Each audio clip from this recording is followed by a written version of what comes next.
உன்னை ஏன் மறக்கணும் கயல்? ஏன் மறக்கணும்? நீ என்ன லவ் பண்ணலங்கிறதுக்காக நான் உன்னை லவ் பண்ணாம இருந்துருவனா? அப்பா என்ன வீட்டை விட்டு ஒதுக்கி வச்சாலும் நான் வைராக்கியமா நின்னு போராடிதான் இவ்வளவு தூரம் வந்திருக்கேன். எவ்வளவு அவமானத்தையும் ஏமாற்றத்தையும் பார்த்திருக்கேன். எப்போ நீ எங்க இருக்கணும்? நீ என் மனசுக்குள்ள எப்பவும் குடி இருக்கணும்னு நான் குடிக்க போறேன் கயல். நீ எனக்கு வேணும் கயல், வேணும். நீ என்ன வேணாம்னு சொன்னாலும் என்னால உன்னை மிஸ் பண்ண முடியாது. மிஸ் பண்ணவும் மாட்டேன். எனக்குள்ள தீ மாதிரி எரிஞ்சுக்கிட்டு இருக்க வெறிதான் என்ன இப்படி நிக்க வச்சுக்கிட்டு இருக்கு. நான் ஜெயிச்சு சினிமால சாதிக்கிற வரைக்கும் இந்த மாதிரி எண்ணங்கள் எனக்கு வந்துடவே கூடாது. I love you Kayal. I love you. I love you. Love you. Love you. பிரச்சனைகள் ஏன் என்ன மட்டும் சுத்தி சுத்தி வருது? பட்டாம்பூச்சி மாதிரி நான் சுதந்திரமா முடிவெடுக்க முடியாதா? நான் மட்டும் எதுக்கு இவ்வளவு போராடிட்டு இருக்கேன்? படம் ஓடுமா ஓடாதான்னு இவ்வளவு பயம் இருக்கும் போது பிருத்வியால எப்படி எப்படிலாம் நடந்துக்க முடியுது?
தம்பி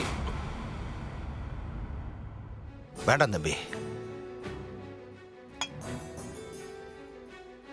என்ன தம்பி இது இந்த நேரத்தில்?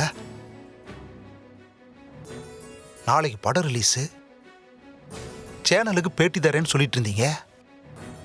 இப்போ போய் காலங்காத்தால ஆரம்பிச்சிட்டீங்களே.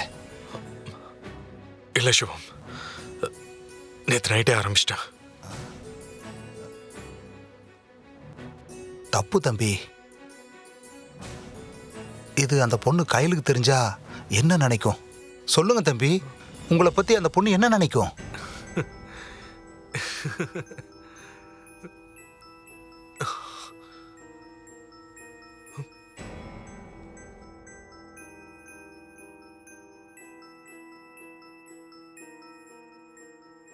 இனிமே அவ என்னை பத்தி என்ன நினைச்சாலும் எனக்கு எந்த கவலையும் இல்லை சிவம். என்ன எல்லாமே முடிஞ்சு போச்சு, முடிஞ்சு போச்சு சிவம். என்ன தம்பி சொல்றீங்க? நான் கையில் கிட்ட லவ் சொல்லிட்டேன் சிவம். அவ என்னை ஏத்துக்க மாட்டேன்னு சொல்லி என்ன திருப்பி அனுப்பிட்டா. எனக்கு எப்படி இருந்திருக்கும்? அவளுக்காக நான் என்னெல்லாம் பண்ணிருக்கேன். ஆனா அவ ஒரே வார்த்தையில என்ன நினைக்கல, அப்படி ஒரு எண்ணெல்லாம் எனக்கு இல்லவே இல்லைன்னு சொல்லிட்டா சிவம். என்ன தம்பி இப்படி பண்ணிட்டீங்க? இத்தனை நாளா பொறுமையா காத்துட்டு இருந்துட்டு இப்படி தப்பான நேரத்துல லவ் போட்டு உடைச்சிட்டீங்களே தம்பி. ஏன் தம்பி இப்படி பண்ணீங்க? இத பாருங்க சிவம், நான் பண்ற லவ் கரெக்டான லவ். தப்பான டைம் அது இதுன்னு சொல்லாதீங்க. நேத்து கையில கண் கொண்டு என்னால பார்க்க முடியல. ரொம்ப அப்செட் ஆயிருந்தா. அவளை ஆறுதல் படுத்தி தேத்துறதுக்காக பேசிக்கிட்டு இருக்கப்ப உணர்ச்சி வசப்பட்டு ஒரு ஃப்ளோல லவ் பண்றேன், கல்யாணம் பண்ணிக்க ஆசைப்படுறேன்னு சொன்னேன். இன்ஃபேக்ட் லவ் தாண்டி கல்யாணம் பண்ணிக்க ஆசைப்படுறேன்னு சொல்றது எவ்வளவு பெரிய விஷயம் சிவம். நான் திட்டம் போட்டெல்லாம் லவ் சொல்லல, சந்தர்ப்ப சூழ்நிலை அது மாதிரி அமைஞ்சது.